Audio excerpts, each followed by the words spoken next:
is Jana on the block, and today we're going on the block to Pearce to see our good friend Josh Ehko, RD of Pearce Hall, with some tips and tricks for taking care of your car in the cold weather. Oh, hi Josh, how are you? Hi Jana, good, how are you? Good, are you ready to get started? I know, let's go.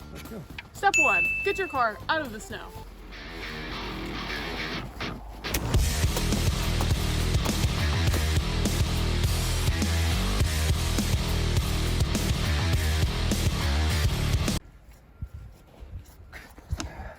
Effective.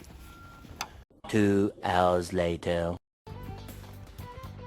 This car that I shoveled out myself. Okay, step 1 is done.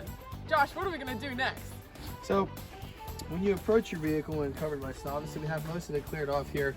The first thing I like to do is if you're planning to drive it out, obviously you have to dig it out first, but it's never a good idea to start your car in the cold and just drive it right away.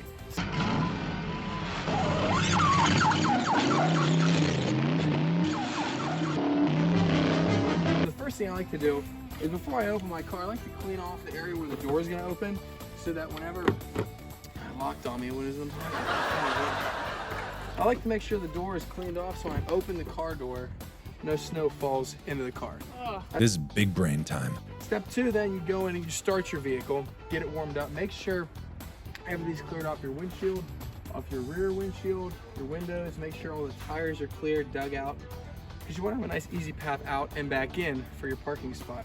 What's next, Josh?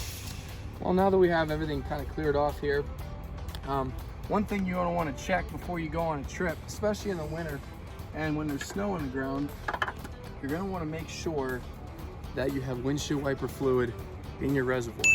Okay, and why that's important is here, as I put the hood back down and show you, these two little things right here, this is what sprays the windshield wiper fluid on your vehicle while you're driving. So you want to make sure that's clear of all ice and snow and other possible debris that's on them. Next thing you're going to want to do, if you're going on a longer trip, you're going to want to check the oil in your vehicle. This is important because if you don't have enough oil in your vehicle, so you'll come here and you'll find the dipstick. It looks different in every vehicle, but in this case, it's right here. Okay, a little T shape. You're going to pull it out and clean all the oil off the dipstick as you pull it out. Put it back in, pull up for a nice clean pull. And then what you're looking for is every dipstick looks different, but in case here you have two little dots. So you want the oil line to be in between, and you may not be able to see very clearly, but I can tell pretty clearly it's right in between, which is good. We have a healthy situation for this vehicle right here. So I'm going to reinsert the dipstick, make sure that's pressed in there firmly, and we're going to be good to go there. Another thing that's just kind of helpful is to make sure you have enough antifreeze in your vehicle as well. You don't want to overheat your engine. That's what keeps it cool. Josh, any final tips for us? Yeah, the last thing I want to add here is as you're pulling your vehicle out of a snowbank on the side of it, or even in a parking lot as we see down in the Pearce Memorial lot, there's a lot of snow in between the vehicles.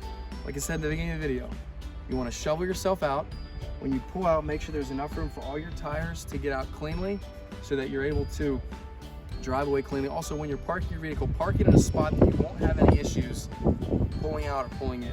You don't want to put yourself in a position where the front of the car is down in a ditch where the tires are going to spin and you're not able to find yourself out. Put yourself on a flat surface in a high parking lot somewhere is the best place for your car when it snows.